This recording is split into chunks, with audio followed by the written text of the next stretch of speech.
Hello, good evening, Judah here. Good evening. Thanks for coming. Glad to be here. Good to hear from you. It's been a little while. Yes, Too long. yes. How may we be of service this evening? I used to think that light was responsible for everything. But after watching some of these things on TV about sound, it sounds like it's really sound. And like in the beginning was the word. So is sound really the underlying manifester of everything else, including light? Sound is the conveyor of light. It is the instrument through which light expresses itself.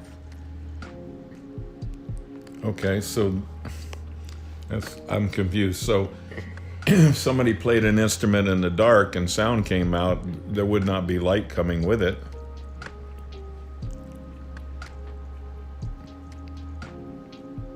Or is the light such a frequency that we're not able to see it? We are speaking metaphorically. If you had let's say, a flute in your hand, does the flute make music? No. No, it is the breath moving through the flute that makes music. Right. So the light is the breath? Yes, that creates the sound. Okay. So why does it say in the beginning was the word? Why not in the beginning was the light and the word, or I don't know, something else? Well, if you want to speak specifically, the scripture says in the beginning there was nothing but darkness and void, and the Spirit hovered over the darkness and the void. And then the Spirit said, "Let there be light." So the darkness existed before the light, and it was the word of Spirit that manifested light into the darkness. The word representing the breath. Okay, I see. Word is the manifestation of thought. The thought creates. The word manifests the creation. So everything is created in your mind, in between your two ears, and then manifested with your word, which is your light emanation. It is the breath passing over your tongue, through your teeth, out of your mouth. It is your life force, your breath, manifesting your thought, which is your creation.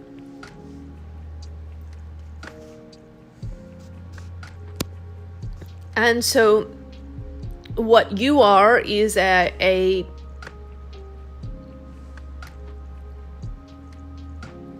microcosm of what the Creator is. You think of thought, you speak the thought, it is created, it is done. This is how the whole universe was created. A thought in the mind of the Creator manifested through the word. And so you operate in this same level and in this same way all the time, whether you do it consciously or not.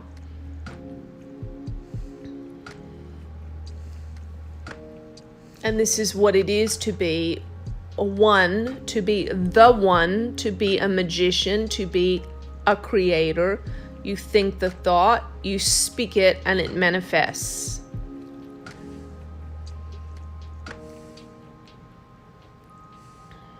Okay, but there must be other things involved, because I can speak the thought, I want to have $1 billion, and it's highly unlikely that I will get $1 billion.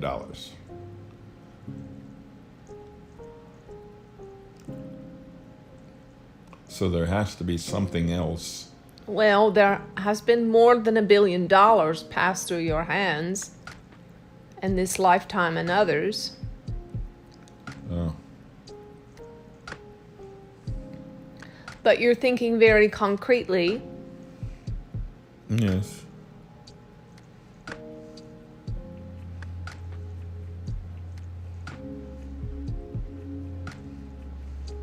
And so what is the desire that is manifested in the thought that you want to have $1 billion? Just to prove that it works. Nothing more than that. To prove that you're a creator. Yes.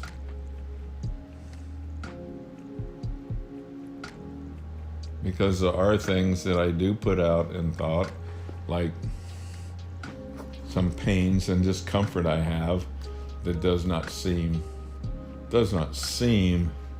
or has not yet gone away.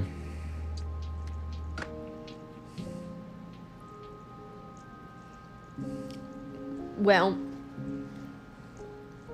what you're sharing is a very common complaint that we hear from many, that the vessel hears. Where are these instant manifestations we are promised through this law of attraction? Through this statement, we create our own reality. But there is a grace, you see, that you do not always instantly manifest everything you think and speak. I know, yes. That is grace. Yes. And so you can have grace on one point and not on the other. In other words, if you want instant manifestation of, let's say, $1 billion, you must also receive the gift of instant manifestation of every other thought that you have. And we think it unlikely that you would really want that. No, I do not. But okay, I don't care if it's instant. I'm not looking for instant. I'm looking for something that I put out there to happen within a reasonable time. If it were something like pain, well, I wouldn't want it to take 10 years. Okay, a few months maybe. Okay, yeah, sure.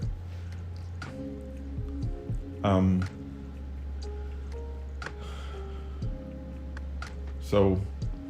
Well, your concepts of time are very different than ours. You see, in our realm, there is no such thing as pain. No one in our realm experiences pain of any sort. So we have crossed over into the manifestation of that thought and desire. And you will as well. However, within the construct of your understanding, this is a very long process for you. And we understand. For us, it seems but the blink of an eye, much in the way that a mother who is delivering a baby may go through excruciating pain for hours, even days, and then as soon as the child is born, it is all forgotten. Yes, so are you saying then that if I were to say by February 28th,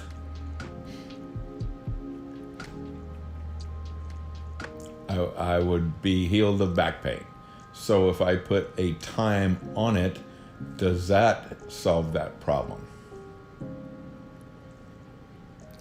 Well, that wasn't exactly what we were referring to, but you most certainly may put a time stamp on anything.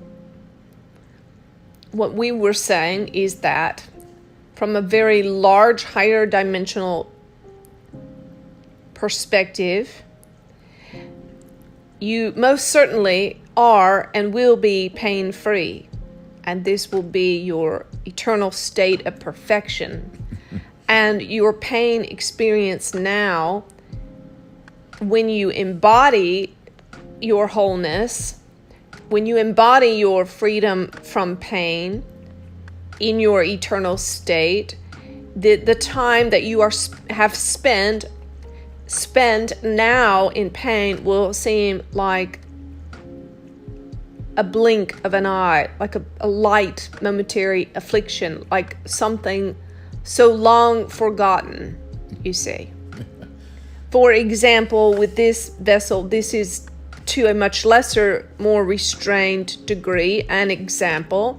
She now does not remember what it felt like that she was sick for 2 years and basically unable to function normally in any way. She has forgotten it. It is not stamped on her being anymore. Well, besides myself, what I'm looking for is I tell patients different things, like be careful what you say about your body. Say good things about your body because your body responds to your words. Yes. Okay, so I also want to make sure because I would say to somebody, if you say something like,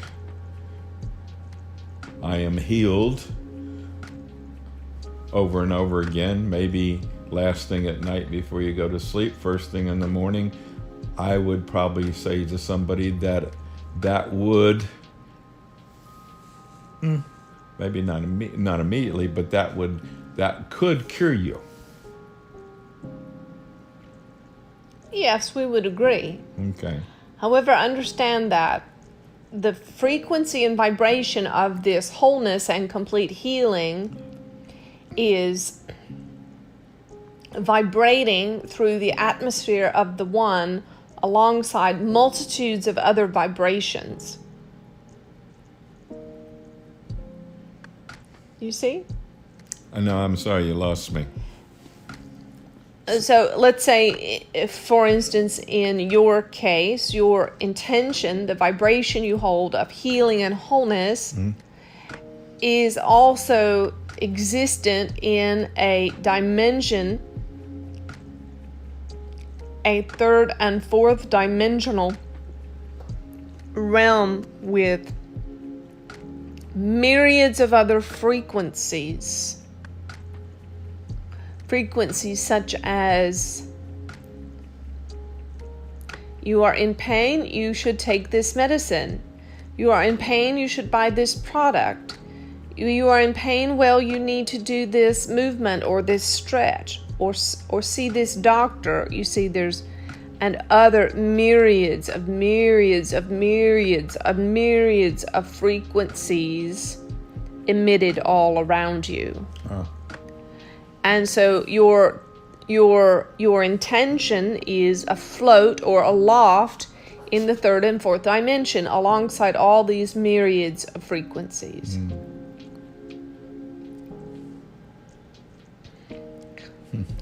Okay.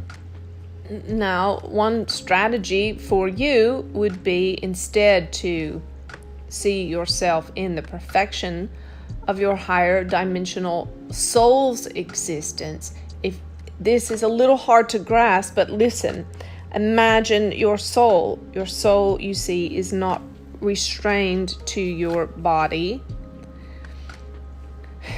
As you know this from astral travel, correct? Yes. Okay, so if you can allow your soul to ascend your body, you don't have to be asleep to do it.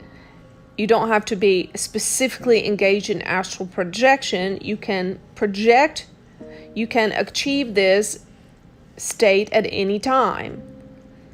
So you simply imagine, you experience yourself is as bigger than outside of your body, expansive and whole and painless and perfect. Yeah, this is funny because that's what, when I teach other acupuncturists and people, I always say you have to see that patient as healed, as perfect. Yes, it is. The soul is always 100% whole, unharmed, well, at rest, at ease. It is the body and sometimes the mind, emotional structures that are damaged or misguided, bent, so to speak. But the soul, if you can allow the soul to expand upwards and outwards, expand out from your body so that your soul is so ever much larger than your body, then the pain will begin to seem very, very small to you in your experience. This is part of what it means to be a fifth dimensional being. Okay, so I guess what I was thinking was that the soul was outside of me, and there was like a connection, like a mother to a baby, a connection between the soul and me, and the soul also had other connections with other beings, that the whole soul can have many beings connected to it at a time. Yes, that is correct. Your soul is connected to your oversoul, which is your Pleiadian family. And your oversoul, your family, is also connected to all that is.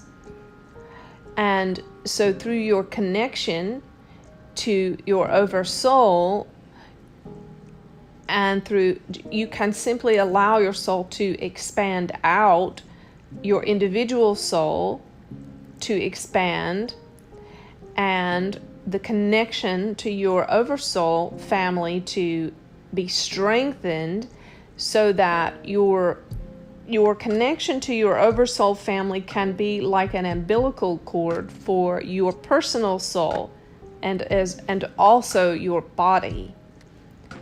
And so you may experience from your Pleiadian family a much life-giving force, life force, energy, and nurturing through this cord, from them to your individual soul, which your individual soul is not outside of your body.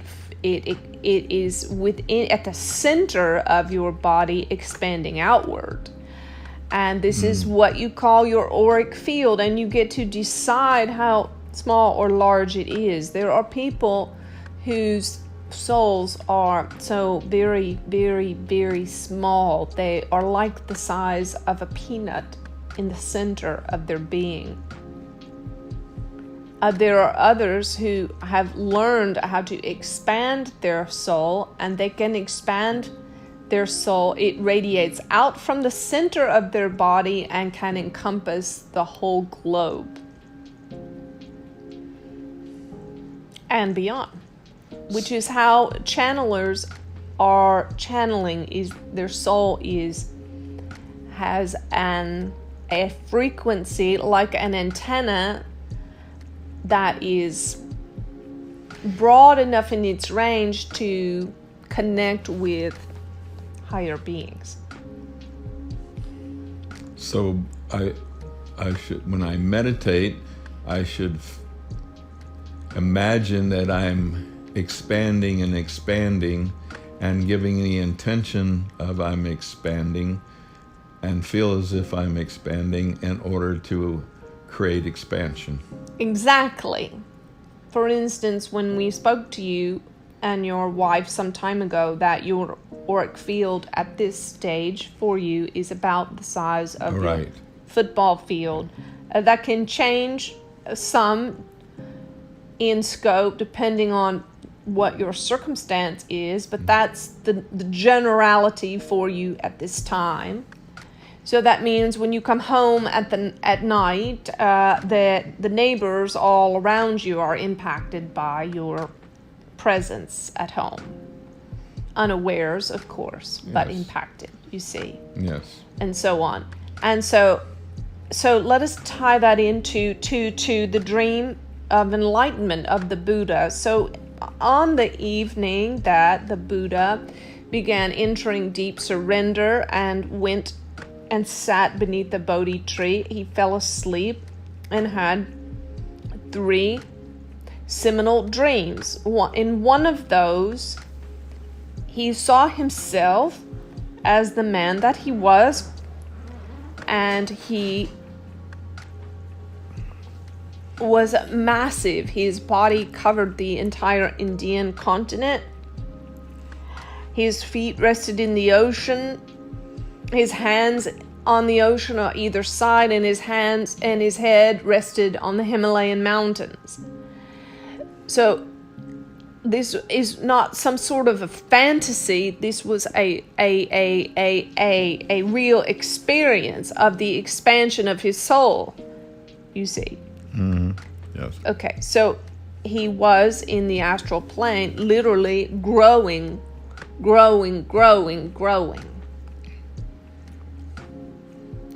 And so this is how it is for you as well. So everything is imprinting your energy, and you are imprinting everything else's energy in the simplest terms. And this vessel can expand her light emanation around the globe and up into higher dimensions as well. And then she also retracts it at times, and others' energies, words, voices, thoughts, persons, atmospheres can leave like dirty fingerprints on her energetic imprint, like a child leaving dirty fingerprints on the window pane. And so she is in a learning process about how to manage all of this. But you see, it is both. It is giving energy and receiving. It is giving light and receiving entanglements and so on. It's both to be managed. Okay, I think the problem is I guess I did not really know what an auric field was. I guess I was assuming it was like an aura, and so I didn't realize that was the soul. The auric resonance, or the auric brilliance or emanation, is reflective of the expanse of your soul. Mm. So it's not your soul, it just reflects it. Your soul is the particles filling up the auric field. And your auric field, your soul expands and retracts. Okay. Depending on your intention and your vibration. And the higher your vibrational frequency, the less dense your auric field or your soul emanation becomes, the lighter and less dense it becomes. And so it's very much, so let's go back to your pain for a moment. So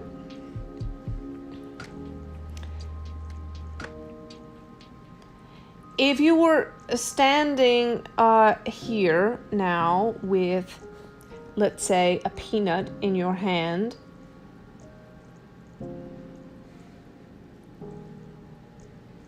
imagine that perspective. Now imagine that you are at the top of a 10-story building and the peanut is on the street below, on the ground floor. Do you see the difference? Yes. Okay, so the pain is the peanut. If you're very close to it and your soul is withdrawn and focused tightly within your body, the pain, the peanut, will have more impact on you. The more you expand your light emanation, more expansive you are, expanding until you are on the top let's say, of that 10-story building, then your pain will seem very, very, very small to you and inconsequential. It's funny because sometimes I would tell people, I would say,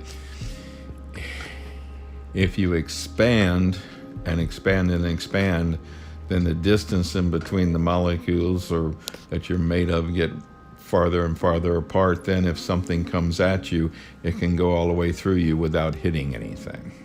Exactly. Now, okay, so you got a balloon full of air.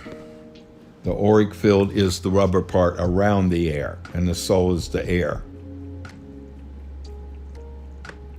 The auric field would simply be would seem as though, yes, the border, Right. the auric field ends where the latex is what you're speaking of. So the auric field, the soul is the auric field. The auric field is the soul. Oh, okay. The auric field is your descriptor for the space which your soul is filling. Okay. Does that make sense? Yeah, now I got it. And so to really have conquered this pain, you simply, as much as is possible, you feel the sensation of it and you breathe into it. You breathe into it and you feel the sensation of it without judging it as much as is possible. And you simply focus into it and breathe through it. And this is what is told to women in childbirth, correct? Yes. And do you believe that some women actually experience relief from pain by breathing into the pain? Yeah, absolutely. Okay, this is the way it's done for all things, not just childbirth. I don't think it's necessary for women to have pain in childbirth.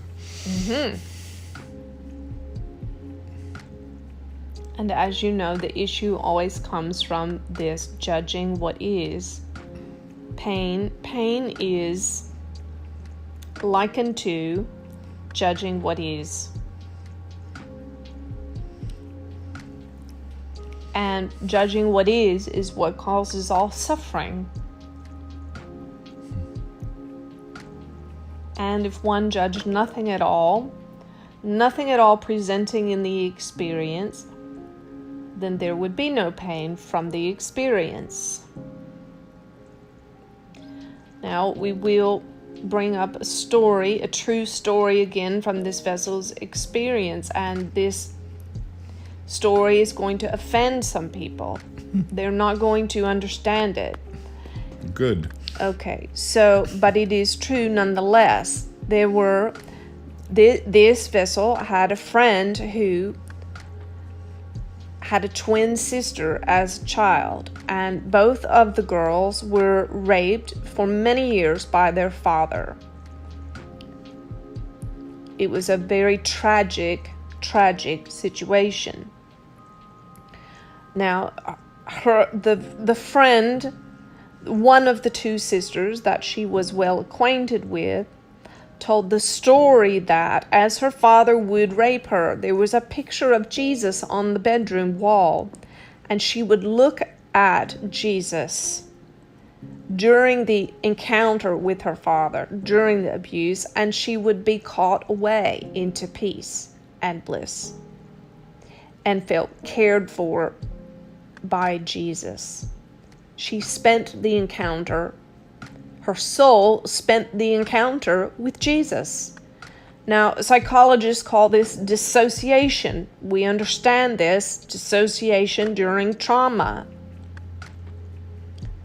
But this is the part we're going to say that you may or may not like, and that it was more than that. It was more than a dissociation. Her soul was actually kept safe in the heart of love and Christ consciousness during those encounters. And so when the two sisters grew up, the one who had this experience was very different than her sister. She was forgiving of her father and of life and of all things involved. She was very loving and compassionate and a true servant to inner city children and more, whereas her sister was overcome all of her adult life in bitterness and anger and depression and unable to work and so on. So, yes, you can label it with your psychological terms as dissociation, but the truth is that her soul literally left her body and rested in the arms of Christ during those encounters. Yeah, I believe that. And thus she was unharmed. And so even when people, children especially of concern, we understand to you, when people experience very tragic, heinous victimization, there is still a part of them that is unharmed. There is always a part of you, as we said, that little peanut in the center of who you are, that is eternal and pure and whole and never harmed. And that part can be expanded at will, as large as you would like it to be. And so one great lie, which we would like to go ahead and end right here and now for those listening who are on a path to enlightenment, is that all the things going on around you are affecting you, when it needs to be. You must understand it is the other way around. You are affecting all and everything if you choose to believe so. And you can be like the Buddha. Part of the Buddha's dream, part of the Buddha's vision was to have vast myriads of bodhisattvas, meaning other little Buddhas. This was his vision. And so there is no, you see, if you ask the Buddha today, he would say, why are you calling me the Buddha? You're the Buddha. You're the Buddha. Everyone has the capacity to be the Buddha. And everyone can spread their soul out over the entire continent upon which they live, if they so choose. I choose. Good. I will work on that. I'm still doing some of the work on having people accept the and welcoming ETs if and when they show up. I still work on that too. Yes. Now we will say, here is an example of how you may conquer pain in the body with this practice we are speaking of. Let's say that one is lying in the hospital, an enlightened one is lying in the hospital bed in a lot of pain from one ailment or another. And that one may begin to meditate, and as they meditate, expand their consciousness out through their room, into the hall, into the other rooms, and then continue on and on and on until they expand their consciousness to enclose the entire hospital. And then in that moment, their pain will seem very, very small, inconsequential, or maybe even non-existent for those moments. And their expanse of their soul will shift the consciousness of everyone in the hospital.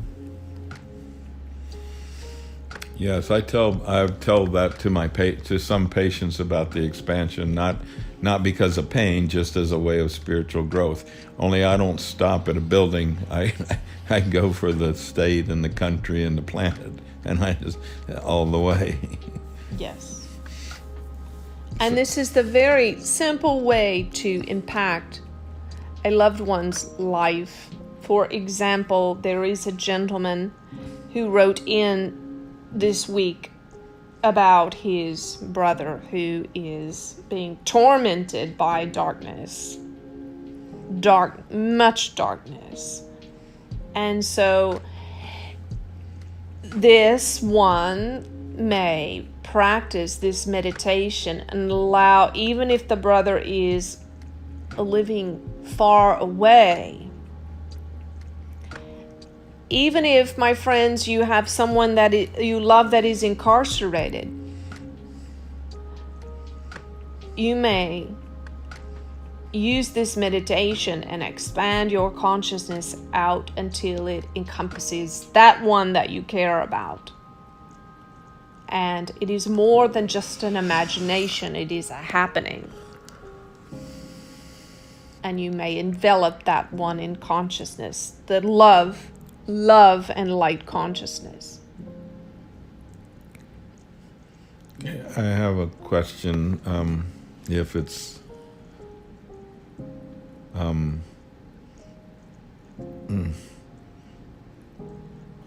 I guess the word would be okay to ask. There was a woman who I was with for a while, and she was able to do amazing things, distance healing and different things. Her name back then was Debbie Broadwell, and I often wondered if she continued to do that and grew, or she was a doctor too, or if she just stayed with the medical world, or did both.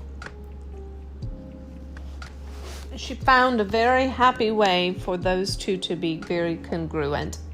Good. And without conflict. Good.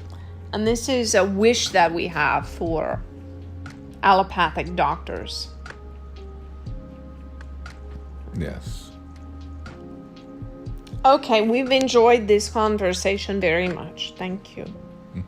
I just want to say one last thing. Yes. I have been speaking about alternative medicine and different things, and to the doctors I've seen lately, and to a dental hygienist who called up today and wants me to see her two daughters and her. But so I am trying to get a bridge between MDs and alternative medicine, between Western medicine and alternative medicine, or energy medicine. Let's call it energy medicine. Wonderful, wonderful. And keep using your intuition so that your energy is not expended where it's not helpful. Right. But being that bridge where you can, we agree. Okay. Well, the ones that I've talked to in the last couple of days, they were interested. I can tell when somebody is and when they aren't. But they listened, and it was good. Okay, thank you. Yes, we would recommend dialing up your heart surgeon and asking him again to come to the mountains. Okay. Okay. All right. All right. Good evening.